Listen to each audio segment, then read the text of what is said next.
Imagine a justice system built on rigorous evidence, not gut instincts or educated guesses about what works and what doesn't. More people could access the civil justice they deserve. The criminal justice system could be smaller, more effective, and more humane. The Access to Justice Lab here at Harvard Law School is producing that needed evidence, and this podcast is about the challenge of transforming law into an evidence-based field. I'm your host, Jim Greiner, and this is Proof Over Precedent. Hello, everybody. Welcome back to the Proof Over Precedent podcast as part of the Access to Justice Lab. My name is Strong Ma, a current 2L at Harvard Law School, and I'll be talking to Leann Poarch about her recent blog post on pretrial detention. Leann, do you want to introduce yourself? Thank you so much, Strong. I'm so excited to be here on the podcast today. I'm talking about the research that I've been able to do over the past few weeks. My name is Leann. I'm a 1L at Harvard Law School and a member of the Access to Justice Lab. And over the last few weeks, I have kind of been continuing researching my topic from my previous blog posts and podcasts on cost of pretrial detention. And for the second podcast, I really wanted to investigate, does pretrial detention work? I was really curious about this war on drugs, tough on crime narrative that can be traced back to Richard Nixon and, who kind of started the rhetoric around the war on drugs and the rise through the 1970s and Reagan's expansion of the criminal justice system. And even continues on to Bill Clinton and Barack Obama. And this narrative of being tough on crime that kind of periodically captures American politics and American psyche. With it just being so prevalent in our political discussion, I wanted to look at the data and see, okay, does this tough on crime narrative, does it really work? And so that's kind of what I was trying to investigate for this podcast. Yeah, that sounds super interesting. I think just like this element of the cycles of, the tough on crime narrative going into reform and back to tough on crime, it just seems to be somewhat prevalent pattern in American politics. And it's something I actually noticed for my previous blog post actually on California and the failure of bail reform. And part of that I attributed to this increasing sort of tough on crime desire of the American public, or at least the California public, that seems to have taken hold, especially after COVID. 100%. And yes, I really loved your first blog post, and that sparked a lot of ideas and some of the conversations that we've been able to have offline. And so we'll be coming back, I think, to California Prop 25 a couple times over this podcast, because I think it just ties in super well to what we're discussing today with this prevalence of this narrative. And does this really work? Something that was really interesting to me when I was researching my blog post one was that kind of since the 1970s, our incarcerated population has tripled. Right. Like the growth and the increase in the number of people that are detained are largely people that are held pretrial. That has been the largest area of growth. And so this means that people who have not been convicted of a crime, who are still innocent under the law, are the ones who have greatly contributed to this large increase in the incarcerated population in the United States. And so that was just something that I found really interesting. And I wanted to investigate why and why this really captured the narrative. Right, for sure. That's the fact that it's largely the pre-trial population that's contributed to this growth really matters, right? Because that means you need quite a good justification for keeping that many people detained, especially when the increasing population means incredibly increasing costs to local and state governments, largely local governments. So the amount of resources we spend on this, it does raise the very sort of natural reflexive question of why do we even do this? And if it doesn't work, then how should we reform it? Absolutely. Yeah, and so I'd love to just ask sort of, in your research, what did you see when people sort of try to justify pretrial detention? Yeah. So I think kind of the main, when people talk about it on the news, but also when judges decide to detain an individual pretrial, the primary justification that they give is deterrence. Deterrence here is a little bit of a misnomer because pretrial incarceration, like to a large degree, doesn't operate based on deterrence, more of an Hmm. incapacitation function because when Right. you Yeah. are locked up, there is obviously some barriers to you failing to appear in court for your court date or committing new crime. And so those are kind of the two drivers of the kind of justification for pretrial detention is the people are justified being held pretrial in order to one decrease kind of the likelihood that they may miss their court date or the likelihood that they'll commit new criminal activity while waiting for that court date. And so when you're incapacitated, obviously you will show up to your court date and there's going to be a very low likelihood of committing new criminal activity, at least in the larger public. And so deterrence is kind of the big language that surrounds it. Hmm. But the issue with kind of this language of deterrence, you might hear it and be like, oh, okay, that makes sense. We don't want people to miss their court date. We don't want people to commit new criminal activity. But all of this has a cost, which we talked about a lot in my previous podcast, so we won't rehash Yeah. that all today. Some of the studies that I was able to look at while researching this suggested that pretrial detention increased the Hmm. likelihood that someone would be charged with a new felony within 18 months post release. And the authors of this 2013 study that you can find in my blog posts argued that this increase in likelihood of rearrest is Hmm. largely due to the fact that incarceration can cut these individuals off from their attachments to the real world, like Right. their jobs. As we talked about a lot in the last podcast, people often lose their jobs while they're held pre-trial and their other social relationships. And so this Hmm. severance and this kind of harsh traumatic experience of arrest and detention can largely increase kind of these criminogenic effects that increase the likelihood of someone reoffending.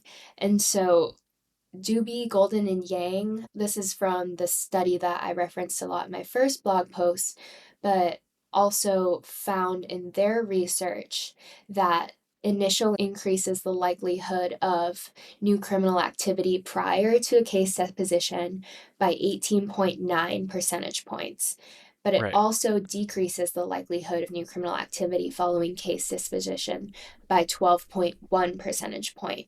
And so if you take the whole 2 year period after the bail hearing, Hmm. there's really no overall effect on new criminal activity.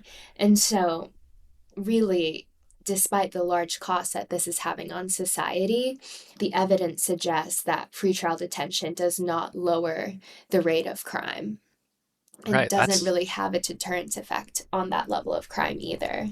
Yeah, I think that's just incredibly interesting, right? Because there Mm-hmm. is this natural reaction that obviously if you incapacitate more offenders, that there would be less of a chance that during the disposition of the case, during the course of the case, there would be less likelihood of new criminal activity. But I think what this study is so interesting and so illuminative is that just the negative effects of incarceration, if you just look at it as sort of on a broader, more holistic view, that has negative effects and it sort of all equalizes out.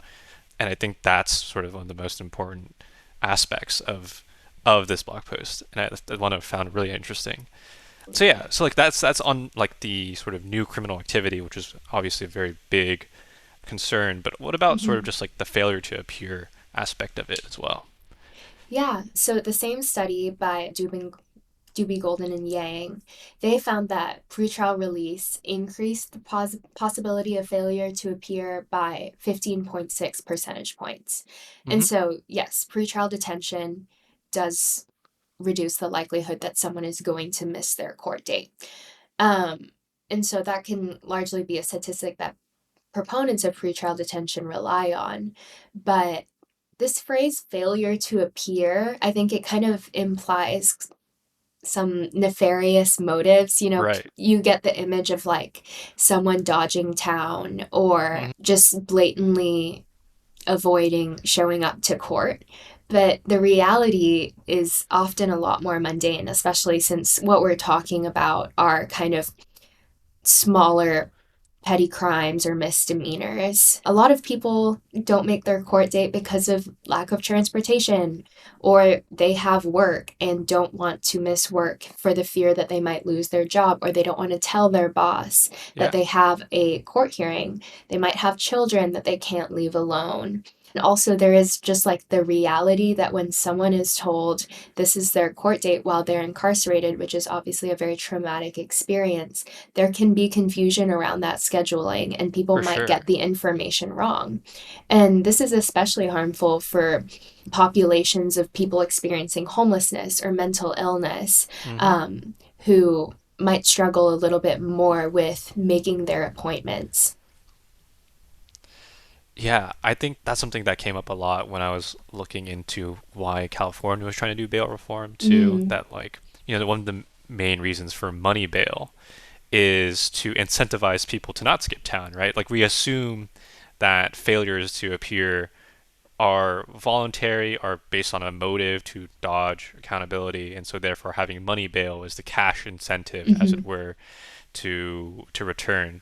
But when you look at honestly, like most of the reasons people fail to appear or miss their court dates, it's as you said, it's a lot of times much more based on the situation at hand rather than sort of internal disposition to avoid accountability.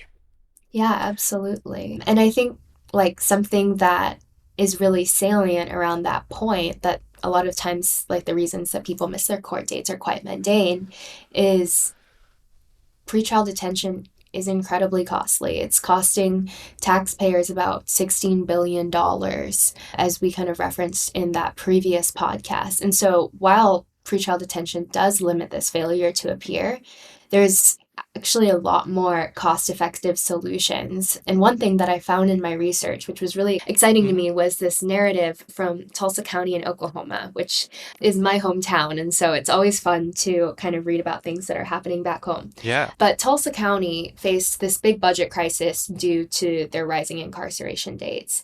And about 14% of people who were detained in Tulsa County were there for failure to appear. And this was costing the city about 1.2 million in costs. And so, in order to try to reduce failure to appear, Tulsa partnered with this vendor called Uptrust, which was basically just sending people reminders of their court date Mm. and giving them access to transportation. Like, this is a bus route that will get you to where you need to go, and connecting clients with like a case manager that they could use to maybe help arrange childcare. But largely, what was effective was they were just sending people messages. And obviously, there's some barriers to this. A lot of people who are facing charges don't have access to cell phones, and so that is obviously a barrier. But Hmm. for the people that did have access to electronics, this was really, really popular and really helped the county. They didn't collect any quantitative data, but one stakeholder noted that before implementing this like messaging program, about 50% of clients didn't show, but Yeah. now it was reduced to about 15%.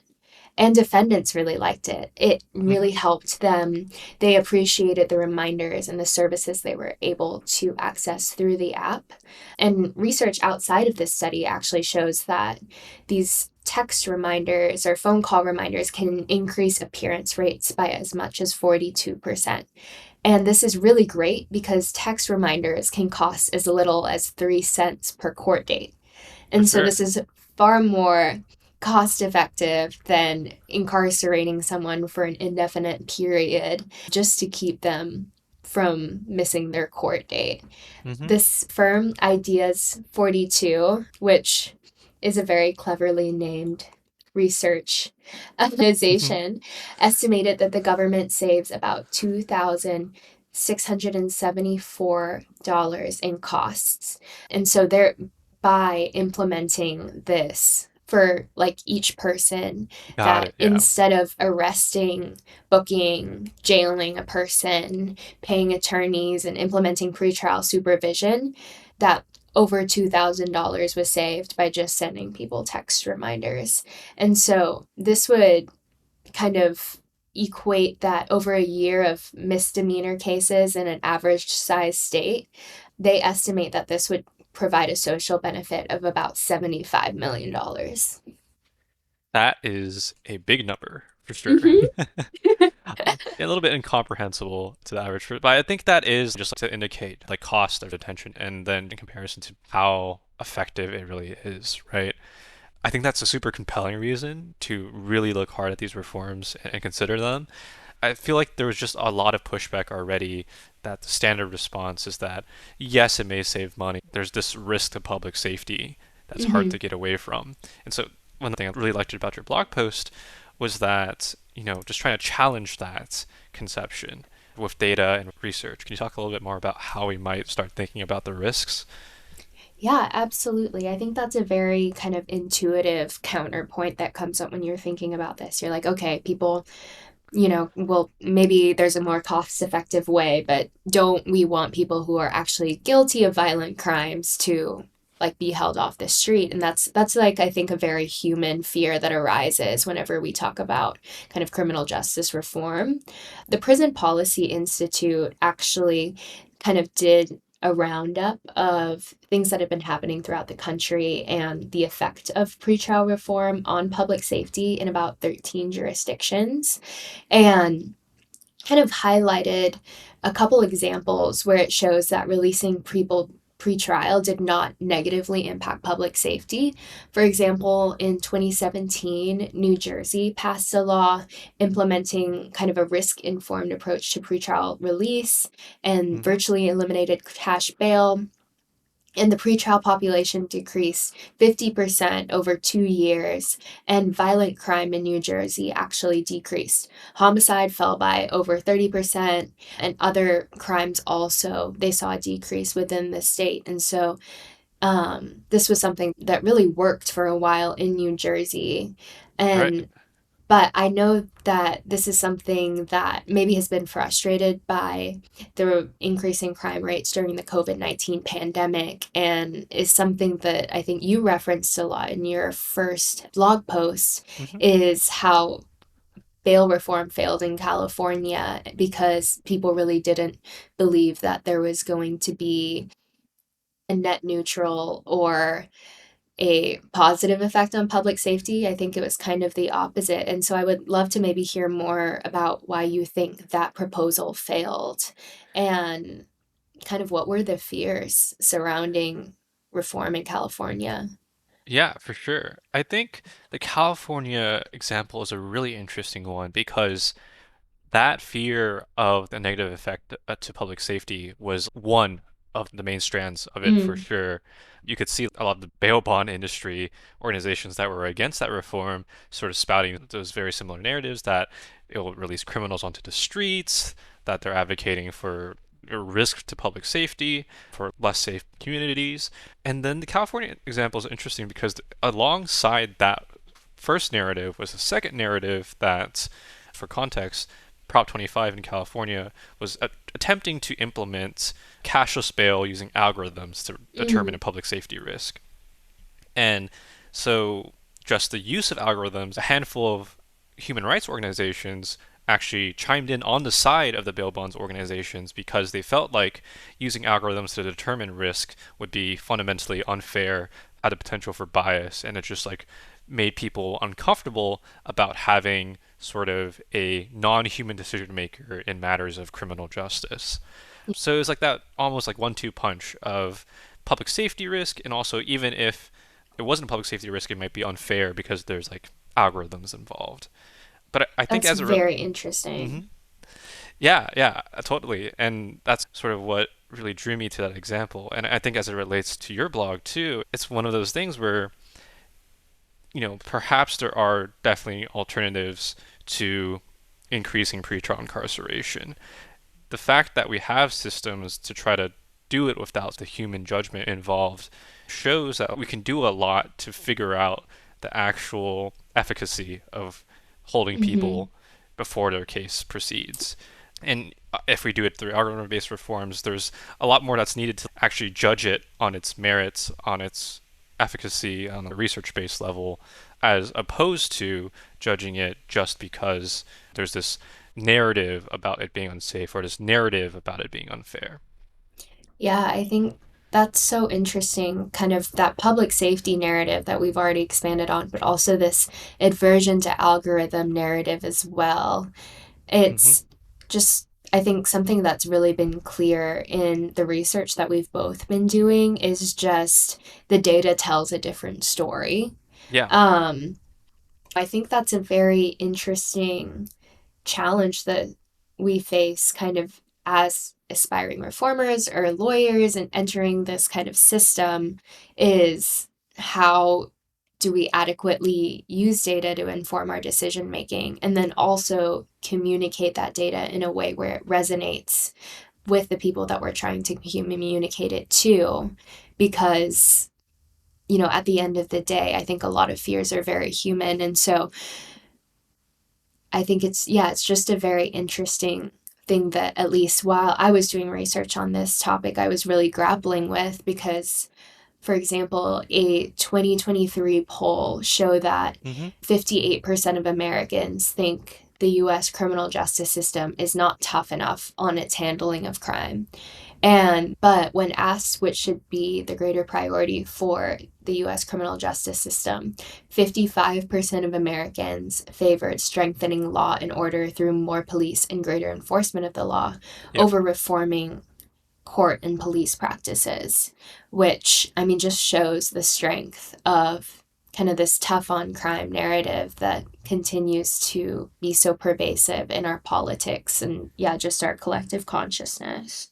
Yeah, I think that's like a really important point to make, and it's one of like the most difficult challenges about being a reformer, right? Because you can get a lot of data and do a lot of Mm-hmm. great research, but it's often sort of either ignored or sort of undercut by just this very, very, I think, natural, phenomenon of people see rising crime rates.